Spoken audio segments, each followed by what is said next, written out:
lakh crores in 2013-14. It is now 1.46 lakh crores, 3,000 crores more than the last year itself. So nowhere has the budget given lesser allocation than the previous year. So I would want to appeal to honorable members to please have a look at the document in full and see that no allocation has been reduced. Sir, just briefly, what the budget 2024-25 tries to bring in is a balance among several objectives, because growth is important, and through better growth, higher growth, we believe that inequality can be addressed. So growth, employment, welfare spending, capital investments, and fiscal consolidation. These are the factors which we've tried balancing in the budget. So an indicator which is very important for us. If I'm insisting on doing public spending on capital expenditure, the quality of public spending is the revenue deficit to fiscal deficit ratio normally.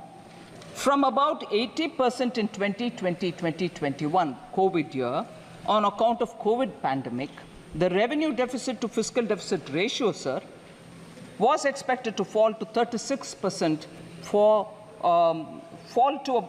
was very high, whereas it has now fallen to, it is expected to fall to 36% in 24-25, and therefore reflecting the fact that expenditure is going towards quality asset creation. No one can refute this data, sir. These are all available in public domain. And the other thing which is an important indicator is, I had promised in this House, sir, 21-22, that the government would endeavor to attain fiscal deficit to GDP level below 4.5% by the year 25-26, from an unprecedented high of 9.2% in 2020-2021. We have kept completely to the trajectory projected. We have not deviated from it. We are complying by that fiscal deficit trajectory given by me. Even today, you see that we've gotten close to the 4.6. Actually, this year, we have clearly given 4.9 as the fiscal deficit. So we are keeping our word on that.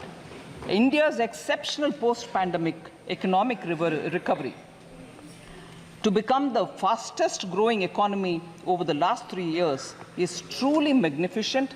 And I thank every citizen, the middle class, the entrepreneurs, the farmers, marginal workers, traders, everyone who I've mentioned, I've not mentioned, deserve big gratitude, a word of thanks from all of us, sir, because of their toil and hard work and belief that they have to bring up the situation for their families to be better, has resulted in India becoming the fastest growing economy.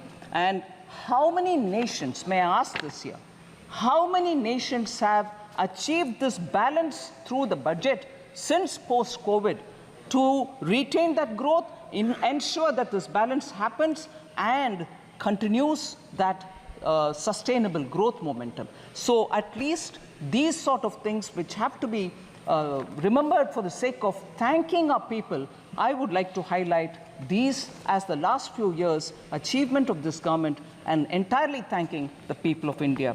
And this couldn't have been possible unless there is a hard-working, visionary leadership which takes us forward so that the country can really come out of the COVID distress. And I thank Honorable Prime Minister for his leadership on this. Sir, I had also presented the Jammu Kashmir budget for 24-25. I'm happy to inform that the concrete steps that have been taken to enable the Union Territory to break free from the fetters of the past, namely the legacy of fiscal distress which has been inherited from the erstwhile state. We have provided substantial financial support, and I'll give the numbers, 17,000 crores in the union budget of the UT of J&K this year. It includes 12,000 crore towards financing the cost of Jammu Kashmir Police. That's a burden we want to take on our shoulders so that J&K has more flexibility to spend money for developmental activities. And the additional central assistance of 5,000 crore has been provided. With this support, I expect the GSDP